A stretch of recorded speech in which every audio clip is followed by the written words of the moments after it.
రామదాసు గారు భద్రాచలంలో రామాలయాన్ని కట్టారు. కట్టినప్పుడు శిఖరం మీద చక్రాన్ని ప్రతిష్ఠ చెయ్యాలి. ఎంతమంది కంసాలుల్లో పిలిచారు, ఎంతో మంది వచ్చారు, ఎన్నో చక్రాల్ని తయారు చేశారు. ఇన్ని చక్రాలు తయారు చేసినా పూర్తయిపోయిన తర్వాత తీసుకెళ్లి శిఖరం మీద ప్రతిష్ఠ చేద్దామంటే చక్రం సరిపోయేది కాదు. రామదాసు గారు బెంగెట్టుకున్నాడు, ఏమిటి చక్ర ప్రతిష్ఠ అవ్వట్లేదని. ఒక రోజున రామచంద్రమూర్తి కల్లోకి వచ్చారు. ఓయి గోపరాజా, నువ్వు చేయించిన చక్రం దీనికి ఇమడదు.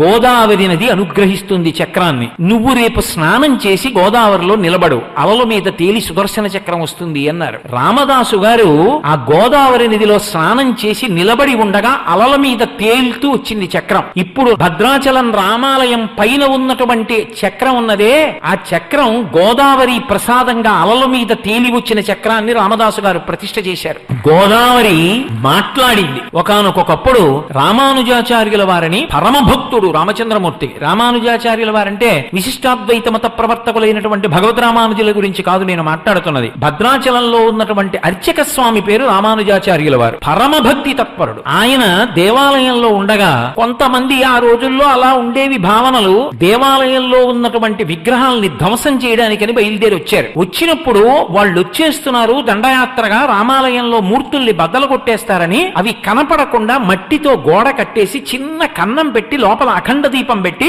ఈ కన్నం యువతల నుంచే రాముడికి నైవేద్యం పెట్టేవారు. బయట భద్రాచల రామచంద్రమూర్తి ఎలా ఉంటారో అలా వామాంక స్థిత జానకీ పదిల సత్కోదండ దండంకరే చక్రం చోద్భగరేణ బాహుయుగళే శంఖం శరం దక్షిణే అని ఆ రామచంద్రమూర్తి ఎలా ఉంటాడో అలాగే ప్రతిష్ఠ చేశారు. ఏవి నిజం మూర్తులు కావు, చూడ్డానికి నిజం మూర్తుల్లా ఉండేటటువంటి మూర్తుల్ని కృతకంగా పెట్టారు. రానే వచ్చారు వాళ్ళు, అందరూ పారిపోయారు భయపడి చంపేస్తారని. ఈ రామానుజాచార్యుల వారు మాత్రం గుళ్ళో పడుకున్నారు. వాళ్ళు వచ్చి ఏవిరా మీ రాతి బొమ్మలు అని అడిగారు. ఆయన పిచ్చెక్కిన వాళ్ళ నటిస్తూ పెద్దగా ఎగిరి నాట్యం చేస్తూ రాతి బొమ్మలు ఏమిట్రా, మా దేవుడు రా, అదిగో వెళ్ళండి రా అన్నారు. వాళ్ళు వెళ్లి లోపల ఉన్న మూలమూర్తులు అనుకుని కృతకంగా పెట్టిన మూర్తుల్ని పగలగొట్టారు. ఇప్పటికే చూడొచ్చు మీరు మ్యూజియంలో. అప్పుడే ఒక విచిత్రం జరిగింది.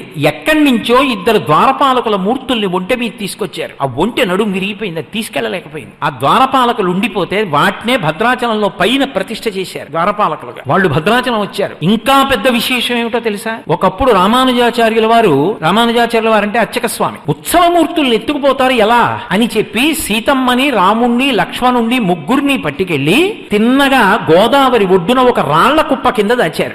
ఈయన వెళ్లి దేవాలయంలో అమ్మయ్య మూర్తుల్ని రక్షించాను, గుడి నిలబడిందని సంతోషించారు. గోదావరి పెద్ద ప్రవాహం వచ్చి ఉత్సవమూర్తుల్ని తీసుకెళ్లి